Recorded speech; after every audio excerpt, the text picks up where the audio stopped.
Welcome to Banyan Books, Branches of Wisdom, celebrating the joy of bright ideas and heartful lifelong learning. Branches of Wisdom is a series of intimate conversations with the world's most influential authors and visionaries. We explore spirituality and the human mind, ecology and culture. Most episodes are recorded with a live audience. You can join our live events and submit questions to your favorite guests. Check out our upcoming schedule at banyan.com.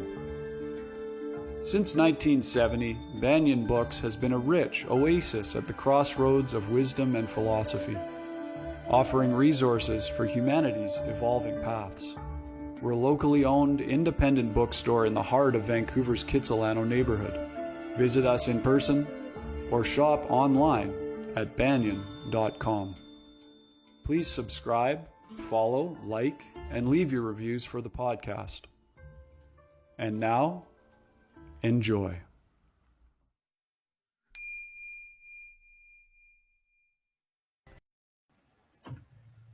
Hello and welcome, everybody. My name is Ross McKeechee, and I'm so happy to welcome you to this special event in collaboration with Word Festival Vancouver and Banyan Books and Sound. I'm the host of the Banyan Books podcast, which is called Branches of Wisdom. Okay, our very special guest today, I'm so excited to introduce her. Her name is Naomi Shihab. She's a Palestinian-American poet, editor, songwriter, and novelist. She's a graduate of Trinity University and is the recipient of numerous honors and awards for her work. And from 2019 to 2022, she was the Young People's Poet Laureate for the United States Poetry Foundation. She has received the Ivan Sandroff Award for Lifetime Achievement from the National Book Critics Circle and the Lon Tinkle Award for Lifetime Achievement from the Texas Institute of Letters, along with many, many other awards. She has served as a chancellor for the Academy of American Poets, as well as a National Council member for the National Endowment for the Humanities. She was poetry editor for the New York Times Magazine from 2019 to 2020. Nye is author and or editor of more than 30 volumes, including Everything Comes Next, Collected and New Poems, Castaway, Poems for Our Time, 19 Varieties of Gazelle, Poems of the Middle East, Amaze Me, Poems for Girls, Words Under the Words, Fuel, and You and Yours, which was a best-selling poetry book of 2006. Her middle grade novel, The Turtle of Oman, was chosen as both a best book of 2014 by the Horn Book and a 2015 notable children's book by the American Library Association. And its standalone companion, The Turtle of Michigan, was just published. Today, Naomi Shihab joins us for a conversation on her life and work, along with readings from her book published in 2018, which is titled Voices in the Air, Poems for Listeners. In Voices in the Air, a collection of over 100 poems, Naomi reflects on those who influence us, bring us joy, and most importantly, inspire us. In her own words, I think the air is full of voices. If we slow down and practice listening, we hear those voices better. They live on in us. Inspiration, we need it every day. We deserve it. It is essential, like food, water, clean air, shelter. Here are some poems celebrating the voices that have changed my life and continue to do so. If you'd like to learn more about Naomi Shihab or follow her on social media, you can find her on Instagram. You can learn more about her from the Poetry Foundation website, from the Stephen Barclay Agency, and from HarperCollins. So everybody, please join me in a very warm welcome for our guest today, Naomi Shihab.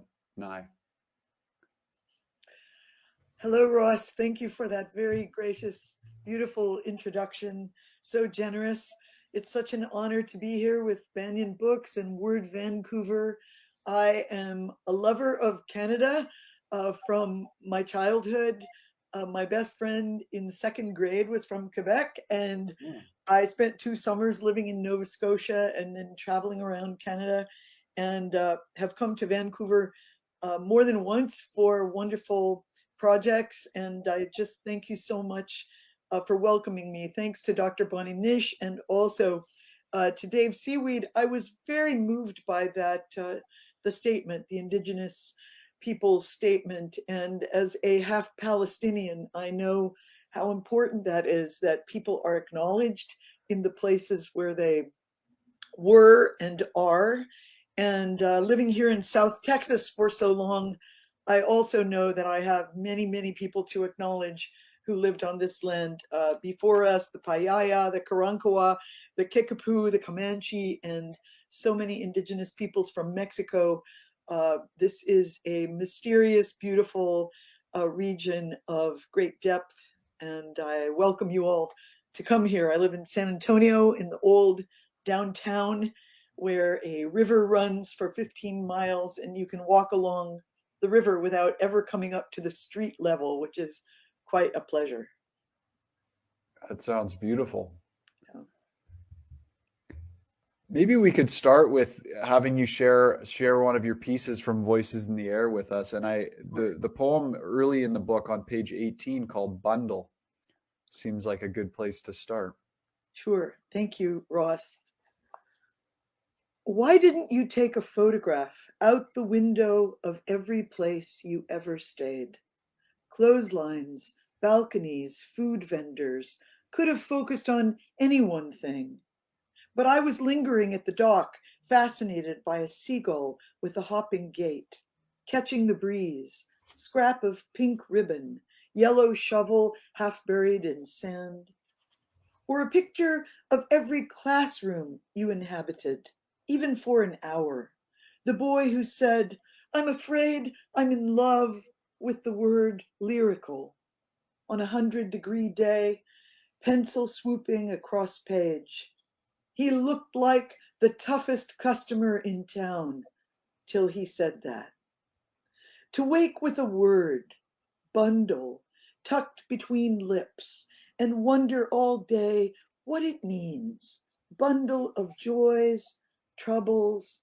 Each day the single mystery word could change. Veil, forget, abandon. And consider the people at any crossing walk, how you will never cross with them again. Isn't that enough to make a charm? Or the careful ways we arrange a desk wherever we are. Temporary landscape, pencils, sharpener, drifting moon of a cup over everything, silent and humble, bearing its own hope. Thank you, Ross. I've never read that word out loud before, but since I've had such a bundle of excitement thinking of being with you today, I appreciate your letting me read it. Thank you. It's such a beautiful poem. And I love the opening line. Why didn't you take a photograph out the window of every place you ever stayed? Yeah. Actually, that was spoken to me by a very close college friend on the telephone. And it would turn out to be the last conversation. He was calling me, after I hadn't seen him in years. And because I travel so much in my life before COVID, he just said that during the conversation. And I thought, what an incredible idea. I copied it down. Maybe I should attribute it to him. But it turned out to be the last conversation we ever had. He died suddenly afterwards. And so that line kept drifting in the air, thinking of him. And what a great idea that is. I think of the window from my room on Granville Island in Vancouver. I can just conjure up that view. But there are so many I've forgotten that weren't quite as memorable as that one. And it would be great to be able to shuffle through now and see all the places one went in a lifetime. Of course, we didn't have iPhones when I was growing up, or little hand devices that allowed us to take photographs so easily. So it would have been a mixture of elements. Yeah. Now, this book, Voices in the Air, this you mentioned that the first line of the poem you just read, Bundle, was the words that came out of the lips of a friend of yours.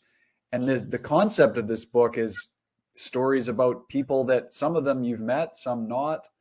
And I'm just wondering if you can fill in our audience on a bit on the concept of voices in the air and how that came to you.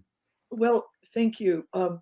Way back in elementary school, I remember a science teacher or someone talking about echo and reverberation, and how when a sound is made on planet Earth, it goes out into the atmosphere and lingers there, and in fact resides there forever. Uh, and I think it was Abraham Lincoln that this teacher was quoting, who isn't known for being a scientist particularly, but that he had said that in some famous speech he gave. You know, all the voices that informed history were still out there in the atmosphere. And I remember being so fascinated by that concept, uh, that I couldn't even pay a bit of attention the rest of the day in school, just thinking about it. Who are the voices you would like to hear? But then, you know, you can carry that thought further, that in your own memory, you contain the voices of your teachers, of your best friends from childhood, of people who have died before you, you know, family members, but then also carry it further to the family members you never met, whom you only heard about through hearsay. And you know, as writers, of course, we're always fascinated by language and how it surrounds us. How could anyone be lonely when there's so much around us? You know, many of us live in rooms of books, and we carry books wherever we go, and so that sense of having voices in our hands, in our memories, um, is part of our endurance. It's part of our courage. You know, we don't get our thoughts, our ideas out of a vacuum. I'm always telling this to kids. You know, you don't have to have a great idea when you start writing. Just ask yourself, what's something you've heard lately that stayed with you, floating? Um, what's something you heard a long time ago that never left you? And maybe it was something you didn't even agree with. Maybe it was something you were curious about and had a different thought about. Whatever it is, go back to that, pick that up, let that be a thread. So, you know, as writers, we have so many other favorite writers, and it was fun to carry my thread through this book of voices we all listen to, or many of us listen to. And I used, you know, my bevy of favorites: William Stafford, Peter Matheson, Grace Paley, Maya Angelou, just people whose voices had been with me forever. Um, and then, you know, hoped that anyone who read the book might think, well, who are mine? Who are my voices? What could I say that they said? And then where would I carry that? Um, You just mentioned William Stafford. I understand. Is it true that he was a one of your mentors? I would say he was the main one, Hmm. from the age of about 16, 17, when my family had moved to Texas at that point, and his three of his poems were contained in the English textbook, the high school textbook my school was using. And I remember distractedly leafing ahead in the book from whatever poet we were talking about at that moment, or piece of literature, and finding William Stafford and just being transfixed by every line of every poem. And the feeling I remember having was I could see through the wall. Suddenly, there was a voice out there. I'd never heard of him before, but I wanted to be with that voice. I wanted to go find more. And so I ran to the high school library, and they had three of his books. It was miraculous. So I checked them all out, and then ran to the public library after reading those. And he was such a prolific poet that, you know, there was always more and more to read of William Stafford. And now, for anyone who hasn't read him, um, there's a whole digital archive from Lewis and Clark College that you can go to through their library site and read anything you like, even things which were not published during his lifetime. And I would urge everyone to, because I really think he was one of the most comforting poets of the 20th century, one of the most inspiring, well balanced, very humorous in his own subtle way, an incredibly observant spirit of a poet. So I'll say his name again, William Stafford. I could never say enough about his work, and I never tire of reading his poems. Um, they will give you something new every time. Would you be willing to read for us your poem, which was dedicated to William Stafford on page 80, called Woven by Air, Texture of Air? Yes, thank you. It has a quote from William Stafford at the top. Your job is to find out what the world is trying to be. Some birds hide in leaves so effectively, you don't see they're all around you. Brown tilted heads, observing human maneuvers on a sidewalk. Was that a crumb someone threw? Picking and poking, no fanfare for company. Gray huddle on a branch, blending in. Attention deeper than a whole day. Who says, I'll be a thoughtful bird when I grow up? Stay humble, blend, belong to all directions. Fly low, love a shadow. And sing freely. Never let anything get in the way of your singing. Not darkness, not winter, not the cries of flashier birds, not the silence that finds you steadfast, pen ready, at the edge of 4 a.m. Your day is so wide, it will outlive everyone. It has no roof, no sides. I would also urge your kind listeners to follow Kim Stafford, William Stafford's son, on Instagram, because he posts a poem almost every single day. He's also a marvelous essayist, memoirist, a great teacher, probably one of the greatest teachers I've ever known. And give yourself that gift. You can have Kim's voice popping into your box regularly. And I really admire his sense of service around poetry, which definitely echoes his father's and his mother's, who was a great human being and educator herself. That's wonderful. Okay, Kim Stafford, I'm definitely going to check him out. I want to come back to one of the lines you wrote here, and it leads to a question. Stay humble, blend, belong to all directions, fly low, love a shadow, and sing freely. Never let anything get in the way of your singing. And it goes on. But that is so beautiful to me. And it makes me think about the process of listening in poetry and staying low, not, to observe and to notice. And I know that I was reading up on William Stafford. I know that he had this practice of getting up early in the morning and writing every morning. Yes. I'm curious, what is your practice and process around writing? Do you have a structure, or is it more spontaneous? Well, no, I've always gotten up early in the morning and have written myself since I was a teenager. And even before I knew that William Stafford did that, I was just an early riser because it felt that you could have like a good 30 minutes or hour before you had to do other things, get ready to go to school. And there would be kind of a better sense of gravity in your spirit if you'd taken a little quiet time with your page, sort of like a morning meditation with a page, an interactive meditation. And William Stafford used to say, an artist is someone who lets the page talk back.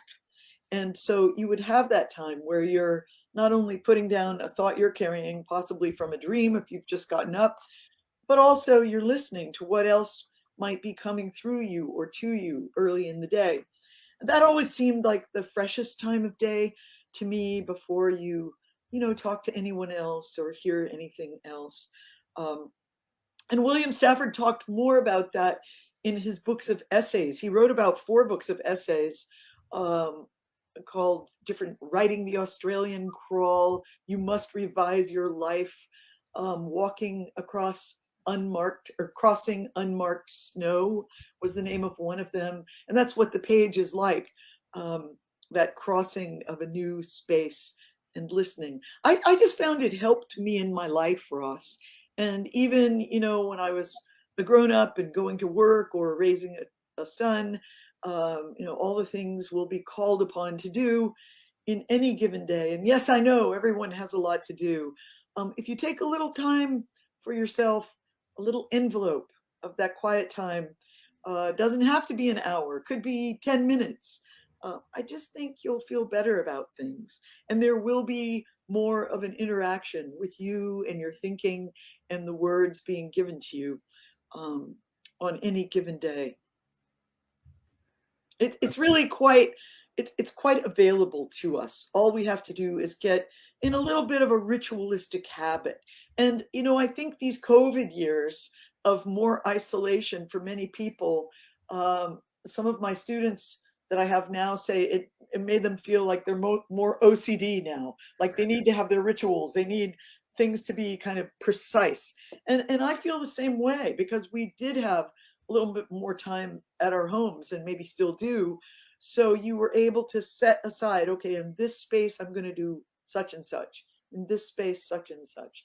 But also about those lines, stay low, don't ever let anything get in the way of your singing.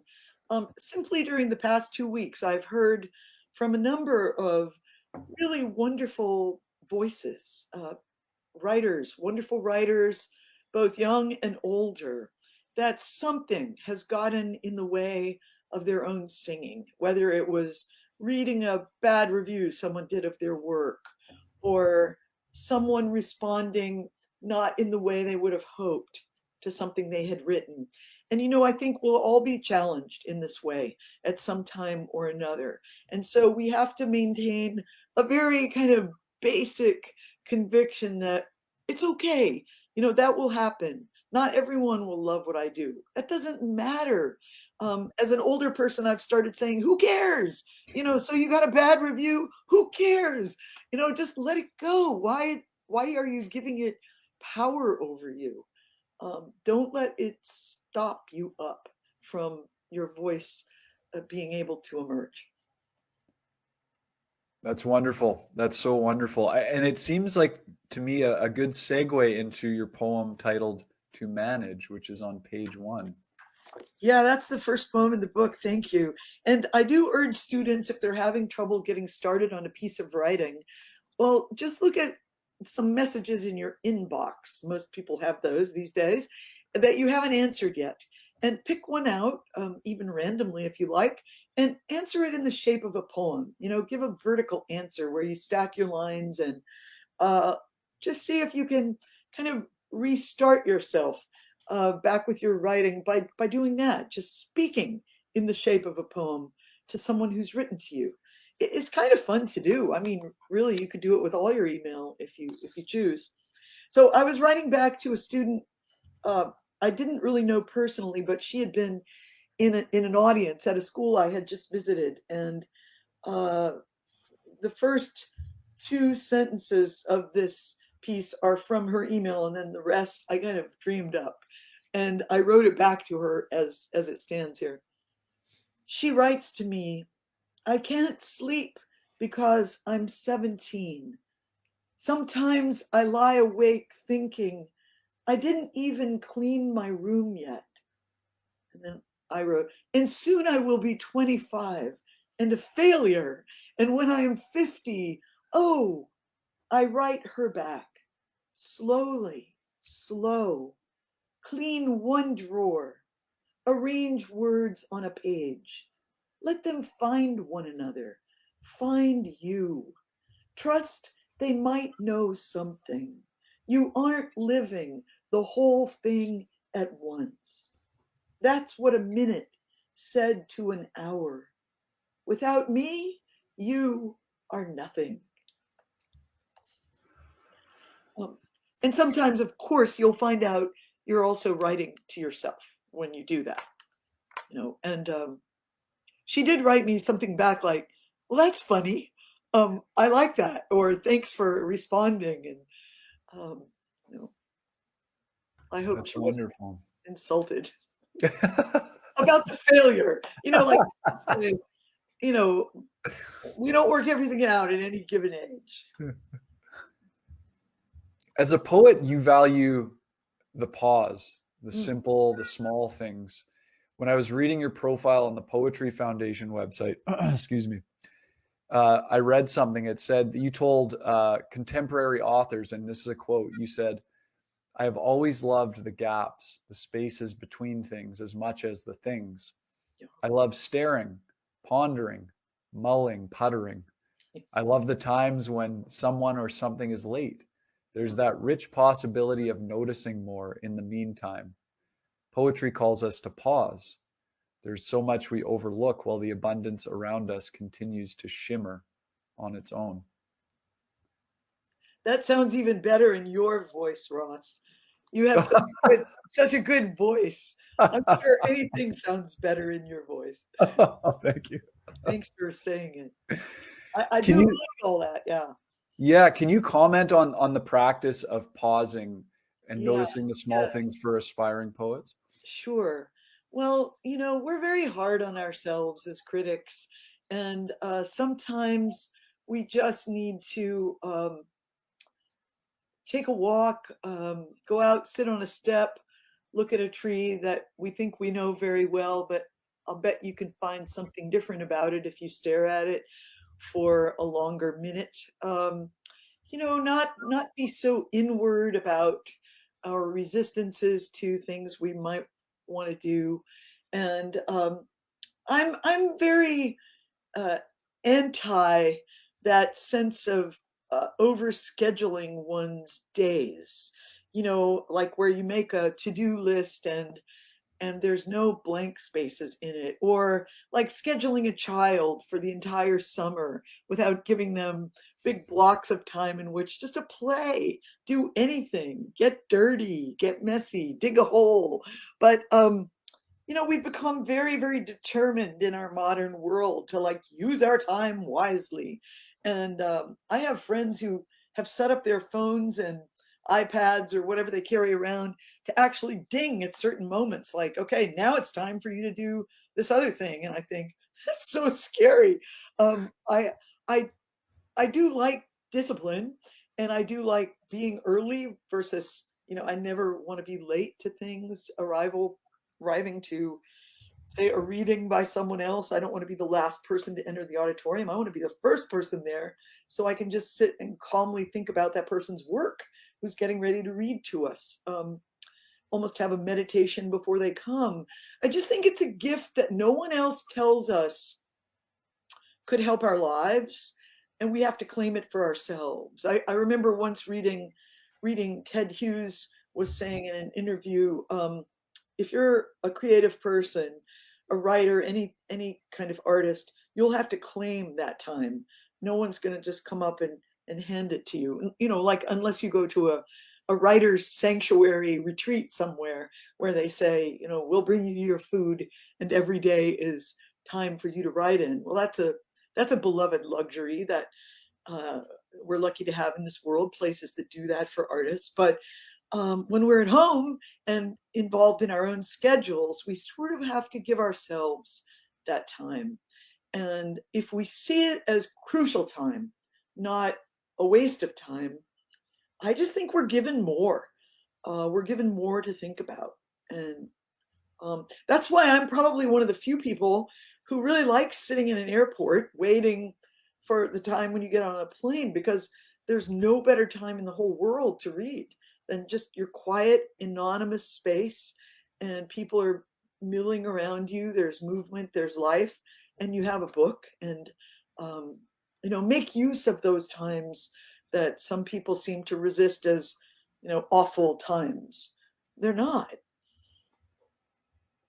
What is the term, the Japanese term that you mentioned? I can't remember which poem it's in. Yeah, it's yutori, yutori, which means space, life space. And I was told this by a high school age girl, Juna Hewitt, in Japan when I was working in her school. And she said that's why she liked poetry, because poetry gave us a way to kind of stand back for a moment and look at life, a tiny distance. And then when I asked her to define, other contexts for that word, she talked about just taking uh, more pause, or arriving early so you're not rushing, being kind to yourself. If you say one, I think one of the examples she gave me was, we all say we're on a diet and then we go eat a cookie and then we start hating ourselves. And she said, no, if you have yutori, you embrace yourself and you said, but I love that cookie and it's okay that I ate it right then. And now I'll try again. She said, you just give yourself a little more space to make mistakes. And then, she and I ended up communicating about it at greater length, and I ended up asking other students. And right now, one of my dearest friends, his name is Bill Coy, and he lives both in California and Hawaii. He's writing a whole book about yutori because he was intrigued by this concept. So he's been doing research and looking at other Japanese philosophers and thinkers. And so keep your eyes open for Bill Coy, Coy. I should put him in the comments because I think his book should be done soon. And he really feels that it is a principle of life that would help us all in our overly deliberate, rushing modern world. I just want to take a moment to remind our live audience that we're going to be getting to as many of your questions as we can. So please go ahead and write those in the comments, and we'll be sharing those with Naomi in a little bit here. Naomi, I'm wondering if we can talk a little bit about your upbringing. Your father was Palestinian American, and you were born in Ferguson, Missouri, close to St. Louis, and you spent time also in your formative years in Jerusalem. Is that right? Yes, that's right. And my father's family was all still living and still there at that time. And he had a dream, that we would stay there for many years. But after the 6 Day War in the late 60s, so long ago now, we left again and came to Texas. But we traveled back there so many times during our lives while my grandmother was still living. She lived to be 106, so that was quite a few travels. And I even had the opportunity to take my own son to meet his great grandmother, and he remembers it quite well. He was five at the time. So yeah, it's remained a part of our lives, and it doesn't stay, in the top headlines with all the sorrow and tragedy there is in the world, but so much injustice persists there. It is a circumstance of apartheid. No one can say it isn't. If you've been there, if you have any facts on the ground, it is. And I keep hoping, as my father hoped his entire lifetime, that Jewish and Arab people there who want to live there, who love it there, would figure out a way that they could truly share everything. But so many things would have to change before that could happen. And it's very complicated. And I know that many larger countries like to manipulate the happenings there. And my father always said that was one of the problems, that if the people on the ground, the Arab people and Jewish people, whom he knew growing up in a very mixed society between the years of 1927 and 1948, when the state of Israel was formed, he said they were all friends. They all mingled. He said we couldn't even tell each other apart. We shared desserts. We traded stories. We were pals in the street. And also all the other people who lived there, Armenians, Greeks, all the religions, the different philosophical strains of Jerusalem's incredibly deep history. And so for him and for the Palestinians of his generation, that tragedy of suddenly being made second-class citizens, subservient, occupied, having their land and homes taken away from them. And that is still happening every single day. It just doesn't make it into at least US headlines. Maybe Canada is smarter about how the stories are told. But here it's always a backstory, and it's a very heartbreaking one. And I do know so many fabulous, wonderful Jewish people all around the world who believe, as so many Arab people do, that this situation could be improved upon even during our own lifetimes. I mean, look at our own nations that we're living in that have found a way to share all the resources and have some kind of mutual uh, equanimity and justice and equilibrium among different cultures. It's a long story, a long process. But one time I was told by a little girl in Calgary in Canada, she was, I think, 12 years old. She wrote me a letter. And to me, this is the only review that counts. She had read my book Habibi in school in Canada. It's a novel for about her age. And she said, I just wanted to write to you and say, I will never look at the Middle East in the same way again. And I will never look at Palestinian people as if they aren't people again. And I just thought that's my job in life. You know, as a writer, one would hope to declare humanity any way you could with every readership you could possibly touch. So I remain forever grateful to my Calgary girlfriend and appreciate uh, her reaching out, because I think that's part of our job in the service of what poetry wants to do in our lives: extend our borders, connect us, help us see that we're all part of a same human story. You've this entire book, Voices in the Air, is gorgeous. I have to say, like when I sat down to read it and I started taking notes, I thought I'm pretty much writing down every single one as one that I want to get Naomi to read out when we do this. But there was a couple that I chose related to Palestine and Israel that I hope to get you to share. And one is the first one is called Every Day, and it's dedicated to your father and Palestine. It's on page 88. Yes, and also Ross, I am seeing some uh, some questions coming up. I see that. You see them Yes. too. Yeah. Yes. Oh, well, actually, right. This is what it's. This says so much better than I could. Um, I really feel my father in this poem. Um, for Aziz in Palestine, he loved the world and what might happen in it. Some people labor to get up, but he was so ready to rise, refreshed and still alive after the dark hours, glistening with hope and cologne. Must we love the world doubly much now in his absence? He is not absent, still living in the fig tree, the carefully placed stone, the draping mimosa, in his empty notebooks, the lonely wooden chair. We will keep it pulled up to the desk, just in case. Just in case Justice suddenly walks into the room and says, Yes, I'm finally here. Sorry for the delay. Tell me where to sign. He tried to think the best of people. His drawer was not stacked with disappointments, only folded white handkerchiefs still waiting. After the storm, frogs and toads chorus along the pavement. We believed, we believed. My dear father. He was able to have 3 book signings for his own last book. He was a journalist, but he also wrote some personal books as well. And his own last book was called "Does the Land Remember Me?" A memoir of Palestine. And if anyone out there is interested, it's my job just to tell you about that book since he can't.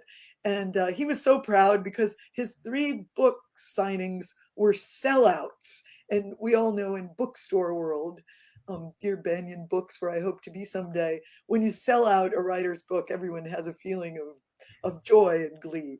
It's such a precious thing. Um, could I answer the question from Aaron about Yes. have a religious or spiritual belief? Aaron, I have so many. I was raised in a very ecumenical household. Um, my parents, who neither of whom were practicing their own childhood religions. My father raised in a Muslim family, my mother raised in a Lutheran Christian family. They were very, very broad-minded, and they wanted to know other traditions. They were interested in Hinduism, Vedanta, in Buddhism. I became a religion major in college myself, And I would say I feel the closest to Zen Buddhism of all spiritual traditions. And I have been very close to the San Francisco Zen Center for many years and the teacher Paul Haller there.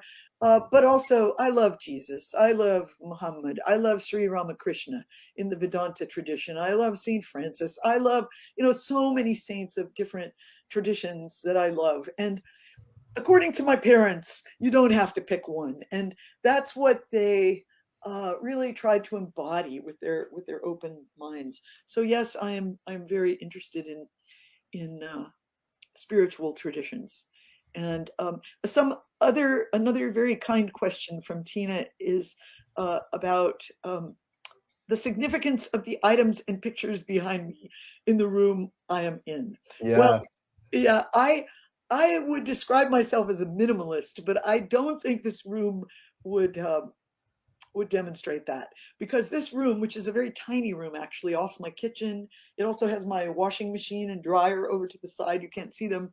It's my little study, and it's a very happy little room where I have a lot of books, but certainly not all my books. And this light behind me is a bicycle rim that a friend of mine made, like a constellation. He started a light making business, an illumination business, after running a bicycle business for all of his life, which I thought was a fantastic little transition there. Um, so I just keep things that inspire me. It's a changing gallery. Most everything in here would be something I've been given. There's a print by the great American artist Ashley Bryan, the black and white print behind me. I think you can see that. If you don't know the work of Ashley Bryan, he was someone who inspired both my mother and me all of our lives. Look him up. He just died this very year. He was 98, and he had an astonishing book that came out. His last book was called Infinite Hope, truly a triumph of a book. Um, so, it's like a little inspiration haven, a little cubbyhole of objects, and probably not to many people's tastes, but I like it, and I do know where things are in here. I have files, stacks of paper on either side. Can't see those. But thank you for the question. Many things in here I was given by children also, or um, they came out of workshop experiences. And Those are the two questions we've got so far, and I encourage everyone to keep sending them in. We've got about 10 or 12 more minutes here with Naomi, so if you have any questions, don't hesitate. Please send them in. There's a second poem that I hoped to get you to share as well, Naomi. sure. It's on page 94, and it's called Double Peace. Yeah. And Oh, I, thank you. I wept when I read this poem. I don't know what it was. It just got Oh, me. thank you, Ross. I appreciate that. And I think the story of the poem is, you can get it through the poem.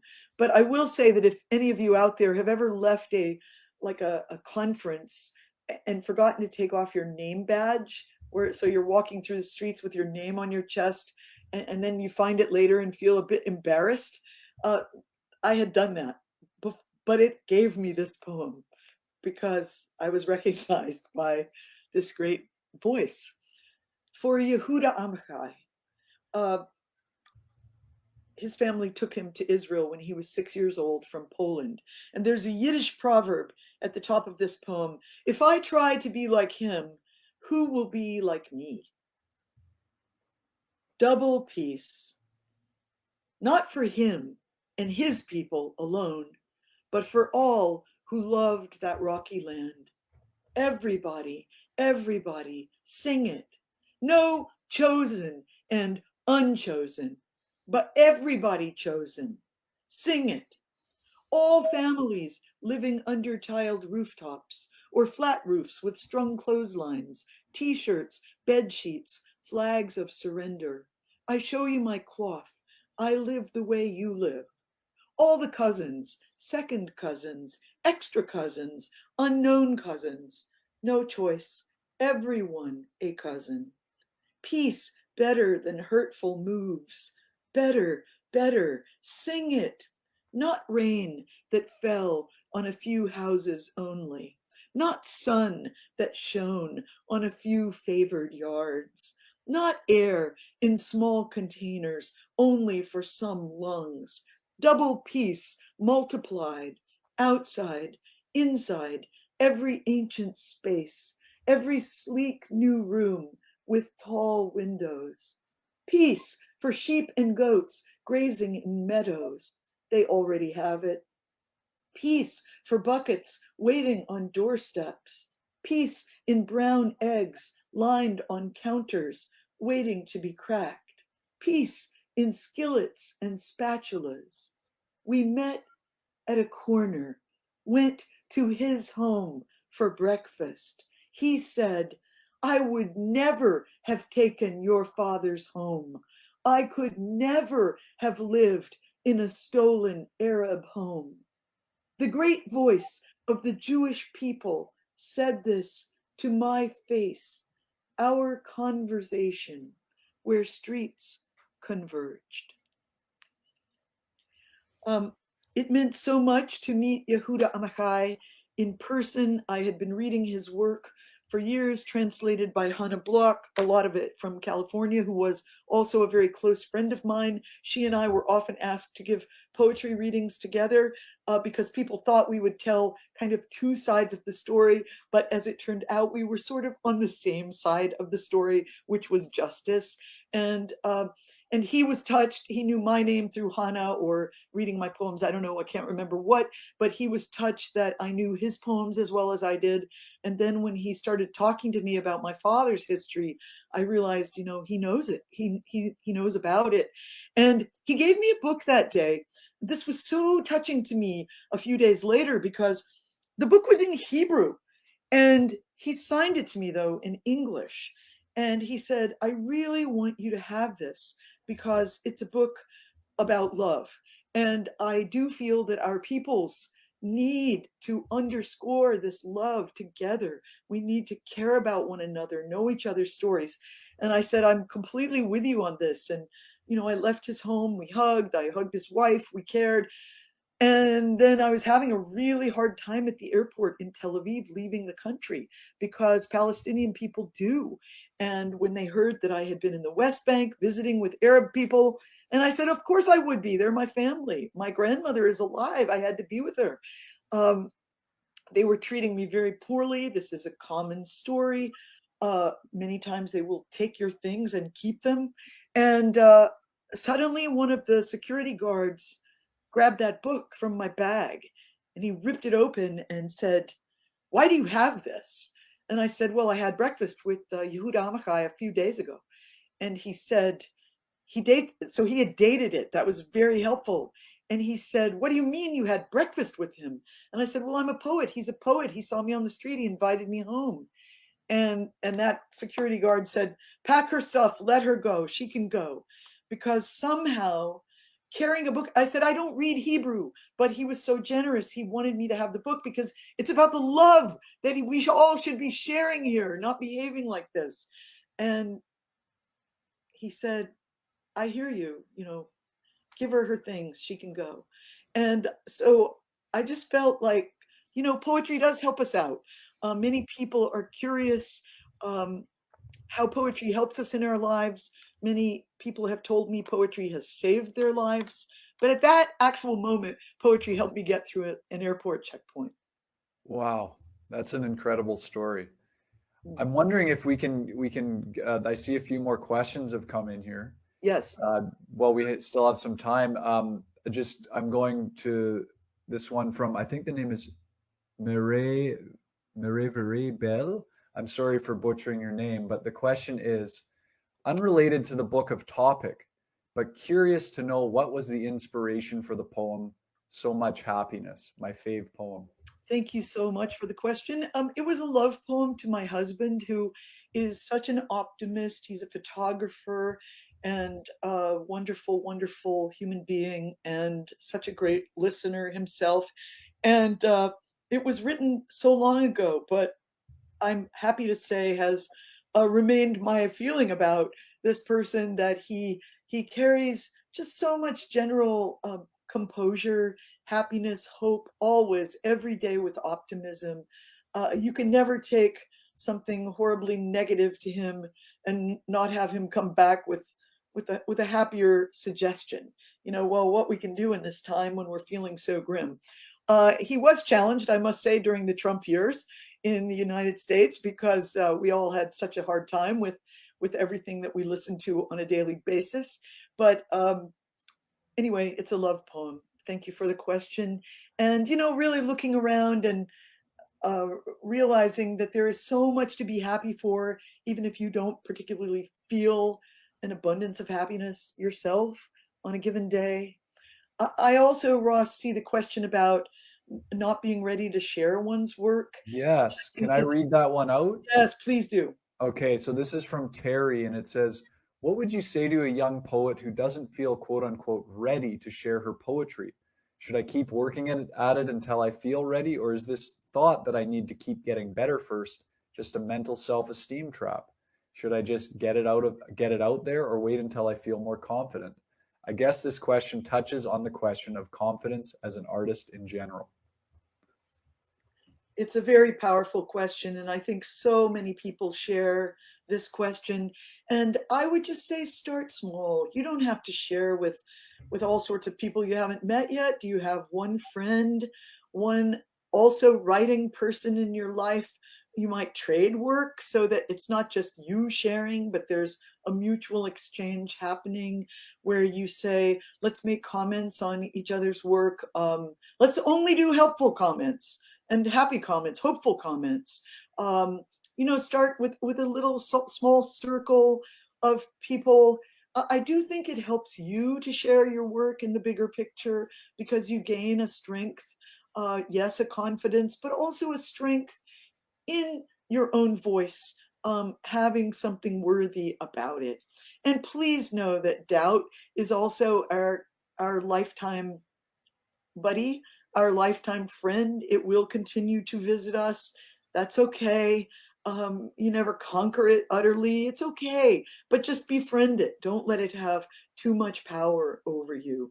And really, I think it's quite touching when people share work that they might feel is a little clumsy or a little not ready yet, because often someone else who reads it might have an insight that would help you, and they might see something in it that you're not even aware is there. We often tend to take our own thoughts for granted, and well, of course, that's not very good. um, I have seen a little boy change between the ages of 5 and 6. My grandson, having been in school, he's now in his second year of school, first grade. And whereas he used to say, sure, I'll try that to anything, right now he's saying, oh, I don't think I'd be able to do that. I can't do that. I don't want to try that. And so I'm trying to get him back just with, let's do something really crazy that neither one of us knows how to do. Back to that gusto of, let's try that, because that phobia comes over us very young. Oh, I better not. I probably wouldn't be very good. Um, we're worried about judgment so early. So just be kind to yourself, and letting yourself share, I think, will be a gift to you more than it will be scary. Naomi, I think we have time for one more audience question, and I'll ask you, do we have time for that as well as one more poem? Sure. Yes. So maybe we can, I like Julie's question. I was thinking that might be a nice one to finish on. So I wanted to ask you about this particular poem, and who is Connor James Nye? He is my grandson, Aha, I age had a 6. feeling. Yeah, and I'm listening to him a lot these days. Can you He read is, the poem I Vote for You on page 116? yes, thank you. And I think if we have children in our sphere, I also work with a lot of children. Listening to them can also help restore us to some clearer place, some fresh place. And so this is when he was a little baby. And also, it was a time of voting. You smile at everyone. When lifted, toted, you hold tightly to shoulder or sleeve. gazing curiously, each room, face, Irish sheep, stuffed puppy, dwelling in a current of care. You know nothing of cruelties people do to one another. You did not see the intricate avenues of Aleppo, tiled ceilings, arching rooms. The villages of Palestine could still be neatly terraced in your brain. When you smile, we might all be wishing each other well. When you startle at a loud sound, await the power of softness to settle you down. There is no other power in your world. Hunger, interest, kicking, joy, carry us there. If your eyes fall heavily closed, sweet rescue in the dozing. What we might remember if we tried much harder. In your dream, no one is a refugee. Everyone has clean sheets. Ross, it's been the greatest pleasure and honor to converse with you today. And I appreciate your own poetry and your own blog, as I was telling you, and hope to be one of your listeners in the days coming up. So I hope you'll feel me out there hovering at your website and thanking you for the kindness you bring to us. And to Vancouver, to everyone inspired there in all kinds of ways, and to everyone related to Words Vancouver, my deep gratitude. Wow, thank you so much, everyone. We've been speaking to Naomi Shihab Nye, a beloved treasure of a living poet, and I'm so grateful to have been in conversation with you today. And on behalf of everyone at Word Vancouver and Banyan Books, thank you so much. I just want to remind everyone, if you'd like to purchase a copy of any of Naomi's books or any of the books you hear about at the festival, you can do so at our official bookseller, which is Iron Dog Books. And a big thanks to all the staff and volunteers at Word Vancouver for making this possible. There are a lot more events happening, so check out the complete listing at wordvancouver.ca. Naomi Shihab Nye, thank you, thank you, thank you. My pleasure, Ross. Thanks to Adam and Jacob, too. Thanks to everybody. Thanks for joining us for Branches of Wisdom, a podcast of Banyan Books and Sound, Canada's spiritual and healing resource since 1970. Our podcast producer is Jacob Steele. The show is edited by Abdo Habani. And I'm your host, Ross McKeechee. Watch all our conversations on YouTube by searching for Banyan Books, or listen on your favorite podcast platform.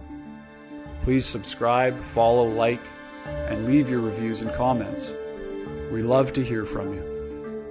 For all our live events, books, and more, visit us at banyan.com.